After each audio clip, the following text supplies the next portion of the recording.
Hi, I'm Cheryl, and this is episode 7 of the Wholehearted Hub with Cheryl. And this month we're talking about vulnerability. And today we're going to throw in a sprinkle of empathy.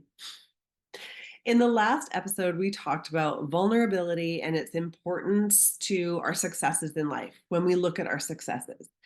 I think that successes are often something that we associate with adulthood. We relate to us as adults. Maybe not. Maybe I'm the only person that does this. But for the purpose of this episode, where we're going to talk about embracing our vulnerability, I'm going to ask you to think about back when you were a kid, when we were kids. If you consider children and their wild self expression, that pure, unadulterated ask for what they want and rejection of what they don't, it might be like, yes, I want to play, and no, I don't want broccoli. They know what they want and they are not afraid to ask for it. The whimsical imagination and no fear of lacking creativity. How many of you have seen children who make up their own games or make up their own rules and tell stories and make up whole kingdoms? Like there is no lack of imagination and creativity. And as we age, that starts to slowly get whittled away and whittled out of us as we conform to and become conditioned to the expectations of the world, the expectations of other people. And we get told to be polite, to be quiet, to be small, to not do this, to not do that. And that gets ingrained in us. And slowly, incrementally, that wild self expression starts to get smaller and smaller.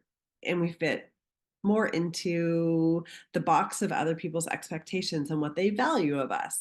We start to care more about what other people think and value that above our own desires for and views of ourselves. With those incremental changes over time, our protection starts to increase. And so it's more the protection that you see being expressed versus our own wild, expressed, authentic selves. As we get older, this quote starts to become more and more true. This is the quote by Charles Cooley, and it goes like this: I am not who you think I am. I am not who I think I am.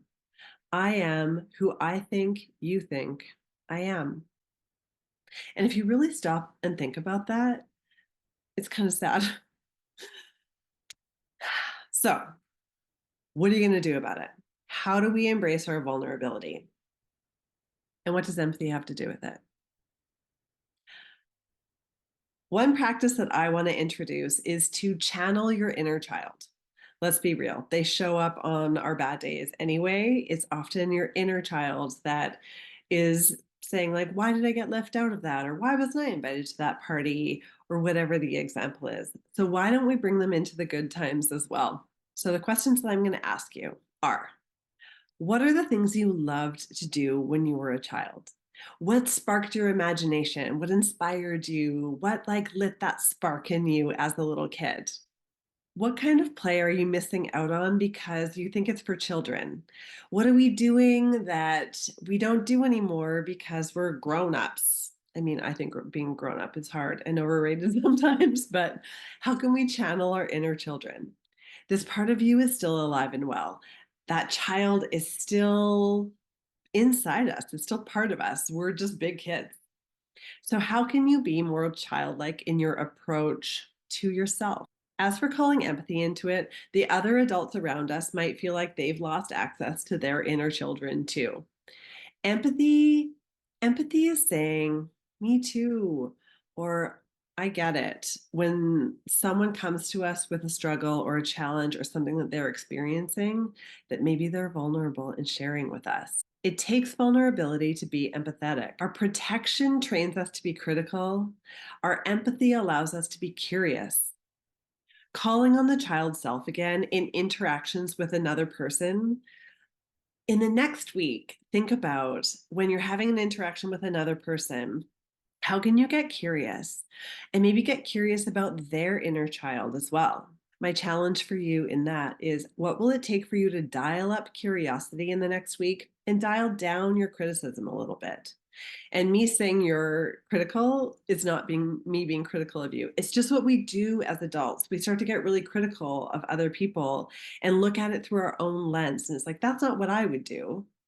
So maybe instead of that's not what I would do, maybe wonder, what would my child self do? What would their child self do? How can you embrace empathy and vulnerability and somehow channel them both?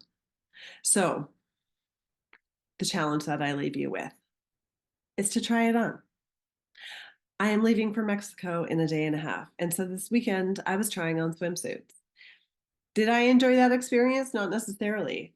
Did I take multiple swimsuits that I maybe didn't think would even work out into the change room? Yes, I did, because who knows? And so if we think about experimenting with ourselves the same way, it's like trying it on. Try it on like you would a sweater or a swimsuit. Take it into the change room, see what you think of it without any expectation. Like maybe just hope for the best. Some things aren't going to fit, some things aren't going to be comfortable, but who knows what you might decide or learn that you actually like that you didn't know. So take that challenge into this upcoming week. Try it on with yourself and with those around you. How can you be more childlike? How can you dial up your curiosity and dial down a bit of criticism? And how can you be more vulnerable with your child self, more playful? What will you try on? Thank you for being here. Thank you for listening. Don't forget to like and subscribe, and that way you'll never miss an episode. I'll see you next week.